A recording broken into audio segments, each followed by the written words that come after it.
आशा करता हूँ आप सब बहुत अच्छे होंगे। मेरा नाम है सिद्धांत अग्निहोत्री। स्टडी ग्लोस पे आपका बहुत बहुत स्वागत है। देखिए, खबर ये है कि आज से मुनीर रात भर सोया नहीं। अच्छा है इसकी नींद चैन सब चला जाए। अब एक दिक्कत ये है कि इस्लामाबाद एकॉर्ड कहा जा रहा है इसे, ये जो मीडिएशन हो रहा है, जाहिर सी बात है इसमें पाकिस्तान इन्वॉल्व है। एक तरफ है जेडी वैंस और एक तरफ है अब्बास अराक्ची जो कि ईरान के फॉरेन मिनिस्टर हैं। ये तीनों आपस में बात कर रहे हैं, मीडिएट कर रहे हैं, ठीक है। अब ईरान ने प्रपोजल को रिजेक्ट कर दिया है, ये हम सबको पता है। और ईरान ने अपना 10 पॉइंट प्रोग्राम बनाया है, जिसकी हमने पिछले में बात की थी, जिसमें वही है कि स्टेट ऑफ हॉर्मुज़ जो है वो हमारा रहेगा, आप सॉवरेनिटी देंगे हमको, नॉन इंटरफेरेंस देंगे, फ्यूचर एग्रेशन नहीं होगा और रिकंस्ट्रक्शन के लिए पैसा देंगे, ये सारी बातें हैं। अब अमेरिका मानेगा नहीं मानेगा दिक्कत की बात है, लेकिन क्वाइट अ पॉसिबिलिटी कि Pakistan could be drawn in this war. मैं इसको एक एक करके चीज़ें बताऊंगा। चलो, MS वर्ड आज आखिरी दिन है, 2 दिन के लिए हमने सेल चलाई थी। 400 रुपये का कोर्स है, सर्टिफिकेशन कोर्स है, डिस्क्रिप्शन कमेंट बॉक्स पे लिंक है। AI की हेल्प से हम आपको पूरा MS ऑफिस सिखाते हैं। तो अब क्या है कि ये जो को पूरा का पूरा युद्ध है, इसने नया मोड़ ले लेगा ये आज। अगर आज मीडिएशन हो जाता है, क्योंकि देखिए डोनाल्ड ट्रंप ने एकदम मतलब हैफाजार्ड में फटाक फटाक से डेडलाइन जो है वो चेंज कर रहा है। और अगर हो जाता तो वेल एंड गुड है, नहीं होता जिसके चांसेस ज़्यादा हैं तो हालात बहुत ख़राब हो जाएंगे पाकिस्तान के। कैसे, मैं आपको बताता हूँ। सऊदी के साथ पाकिस्तान का डिफेंस पैक्ट है, हालांकि वो डिफेंसिव है, वो ऑटोमेटिक, वो ऑफेंस की बात नहीं करता, बट हमको नहीं पता क्योंकि उसका अभी तक proposal is not out. So we can not say कि Pakistan will enter into war और नॉट, ठीक है। अब बहुत लोग बोल रहे हैं कि वो ईरान की तरफ से लड़ेगा, आप भूल जाइए। देखिए, पाकिस्तान विल प्ले स्लेव। होगा क्या कि अगर अमेरिका हमला करता है तो आप ये मान के चलिए कि ईरान सऊदी में तबाही मचा देगा, ठीक है। अगर पावर प्लांट पे हमला होता है तो Iran will go all out. और हो सकता है ईरान मान भी जाए, बट ईरान तगड़े से रिटेलिएशन करेगा, वो भी सिविलियन एरियाज पे हमला करेगा। उस समय सऊदी बिल्कुल पाकिस्तान से बोलेगा कि आप भी एंटर करिए वॉर में। देखिए, ये एक स्ट्रैटेजी है। स्ट्रैटेजी क्या है? 45 दिन का सीज फायर इसीलिए यहाँ पे रिजेक्ट किया है क्योंकि ईरान डोंट ट्रस्ट US। और स्ट्रैटेजी ये है कि भाई देखो, टाइम बाय करो। ईरान कह रहा है कि अमेरिका यही करेगा, टाइम बाय करेगा, उसके बाद फिर हमारे ऊपर हमला करेगा। इसीलिए ईरान ने अपना मास्टर कार्ड खेल दिया, जिसकी पहले हमने कि इससे पहले लेक्चर में बात की थी कि लोगों को खड़ा कर दो तो शायद अमेरिका के दिल बदल जाए, लेकिन पता नहीं ऐसा होगा कि नहीं, और लोग भी आएंगे कि नहीं। पाकिस्तान जो है ना, पाकिस्तान भाई अमेरिका चाहेगा, क्योंकि पाकिस्तान एक बहुत बड़ा बॉर्डर शेयर करता है और अमेरिका एक पाकिस्तान एक अनसेड बेस है अमेरिका का। वहाँ पे अमेरिका के बहुत सारे हथियार रखे हुए हैं, वहाँ से फायर कर सकता है ईरान के अंदर। स्ट्रैटेजी ये है कि अब पूरी तरीके से ईरान को घेर लो, जितने भी एलाइज हैं हमारे सब साथ में आओ और एक साथ हमला करो, और इतना हमला करो कि ईरान घुटनों पर आ जाए। पाकिस्तान ईरान से बहुत मदद लेता है भाई, क्यों? बॉर्डर एरियाज हैं।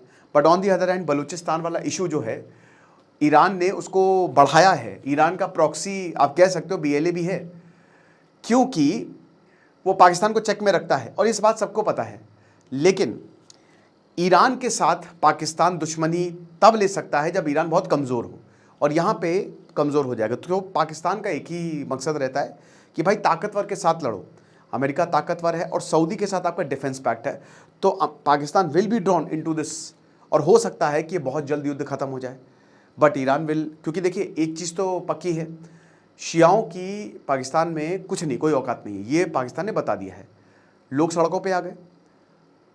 आप ये मान के चलिए कि 3 से 4 करोड़ शिया वहाँ पे रहते हैं, है ना, 20% पॉपुलेशन है। और आसिम मुनीर का ये ऑफिशियल स्टेटमेंट है कि अगर तुमको इतना ही अच्छा है तो जाके ईरान में लड़ लो, चले जाओ, तुमको किसने रोका है। ये वहाँ पे हालात हैं। बट पाकिस्तान को डर ये है कि भाई देखो, अगर ऐसा होता है तो हमारी बैंड बजेगी, क्योंकि सबसे पहले पाकिस्तान अगर इस वॉर में गया, उसकी इकोनॉमिक कॉस्ट बहुत होगी। तो वैसे ही पाकिस्तान में हालात बहुत ख़राब हो चुके हैं। पाकिस्तान में जो पेट्रोल है वो 450 रुपये लीटर मिल रहा है। वहाँ के लोग जो हैं वो पाकिस्तान को धर के गरिया रहे हैं कि भैया ये क्या कर रहे हो, मतलब कुछ तो करो, इतनी प्रॉब्लम, गरीब जो है वो मरा जा रहा है, तुम अपना बढ़िया चिकन और मटन नोचे जा रहे हो, तो ऐसे चलता नहीं है। उसके बाद फिर एक इंडिया फैक्टर है।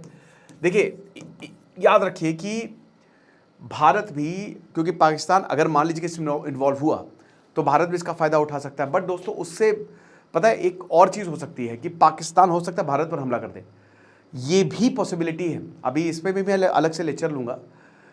एक आर्टिकल था तो उसमें लिखा था कि पाकिस्तान अपना वेस्टर्न फ्रंट खोल सकता है, पाकिस्तान को भी टू फ्रंट वॉर, क्योंकि भाई देखो वो युद्ध में पार्ट नहीं लेगा। ईरान युद्ध से अच्छा है, क्योंकि ईरान से दुश्मनी होगी और सऊदी बुलाएगा तो आपको आना पड़ेगा, तो ईरान से लड़ने में अच्छा है वो भारत के साथ जो है वो छोटी मोटी वॉर में इन्वॉल्व हो जाए। अब इससे क्या होगा कि इससे पाकिस्तान ये कह सकता है कि भाई देखो हम तो भारत से लड़ रहे हैं, हम काम खुद ही यहाँ पे लड़ रहे हैं, तो आप हमारी मदद करो, उल्टा सऊदी को बोल सकता है। और इसीलिए दोस्तों ये जो जुबानी जंग है ना वो तेज हो गई है भारत और पाकिस्तान के बीच में। राजनाथ सिंह ने क्यों बोला था, रीजन था उसके पीछे कि भाई आप अगर यहाँ पे हमला करोगे बहुत मारेंगे, और फिर से जुबानी जंग, फिर उसके बाद ख्वाजा आसिफ बोलते कि हम कलकत्ता उड़ा देंगे। आप समझ रहे हैं? तो ये चीज़ है। तो पाकिस्तान का पहले यही कि कुछ भी करके डिप्लोमेसी हमारी सक्सेसफुल हो जाए, इस्लामाबाद अकॉर्ड जो इन्होंने बनाया है सक्सेसफुल हो जाए, वरना बहुत बड़ी दिक्कत होने वाली है। ठीक है। तीसरा पॉइंट ये है कि देखिए पाकिस्तान के लिए बड़ी कॉस्ट है, क्योंकि उनके सोल्जर्स वहाँ पे लड़ेंगे और वहाँ से फिर बॉडी बैग्स आएंगे। अब देखिए ईरान भी हमला करेगा पाकिस्तान के ऊपर, और बिल्कुल बगल में है पाकिस्तान, बलूचिस्तान से एरिया जो है वो शेयर करता है। हो सकता है कि बलूचियों को ही मदद करना, तगड़े से मदद करना ईरान शुरू कर दे। ईरान प्रॉक्सीज खड़ा करने में एक्सपर्ट है और बहुत तगड़े से, और प्रॉक्सी को आर्म करने में भी वो एक्सपर्ट है। उसने ये काम करके दिखाया है। इराक में उसने कितने सारे प्रॉक्सी जो है वो किताब हिजबुल्लाह हो गया, अलबद्र हो गया, खड़े कर दिए हैं। हिजबुल्लाह और हुतीस तो है ही हैं, तो क्या वो बलूचियों को आर्म नहीं कर सकता? आसानी से कर सकता है। तो पाकिस्तान को लेने के देने पड़ जाएंगे। अब कुछ कह रहे थे कि ये ईरान की तरफ से भी लड़ सकता है, ईरान की तरफ से कोई चांस ही नहीं, ईरान की तरफ से कोई देश नहीं। जब रशिया और चाइना, जो कि सबसे ज़्यादा एनर्जी चाइना मंगा रहा है ईरान से, जब वो नहीं लड़ रहे हैं तो पाकिस्तान कैसे लड़ लेगा भाई? पाकिस्तान जो अमेरिका बोलेगा वो पाकिस्तान कर रहा है, अभी भी वही कर रहा है कि जो अमेरिका बोल रहा है। सऊदी अमेरिका का एलाय है, ठीक है, और सऊदी ने डिफेंस पैक्ट साइन किया है पाकिस्तान के साथ। तो ईरान के साथ तो कोई है ही नहीं कि जब ईरान ने बोला है। हालांकि आपको बता दूं कि ईरान पाकिस्तान के रिश्ते, क्योंकि पाइपलाइन यहाँ से जाती है, एनर्जी भी है, तो ईरान और पाकिस्तान के रिश्ते ख़राब नहीं है। इनफैक्ट दोस्तों पाकिस्तान को भी थैंक यू बोला, पाकिस्तान के भी शिप जा रहे हैं। ऐसा नहीं, क्योंकि ईरान को पता है कि भाई देखो पाकिस्तान भी इसमें इन्वॉल्व हो सकता है। तो अब इतने सारे लोगों, पाकिस्तान की मिलिट्री ठीक ठाक, ऐसे बहुत ही ख़राब तो है नहीं, ठीक ठाक है उनकी मिलिट्री, बॉर्डर एरिया शेयर करता है, तो हमारे लिए प्रॉब्लम हो जाएगी। इसीलिए आसिम मुनीर जो है वो पूरी कोशिश कर रहा है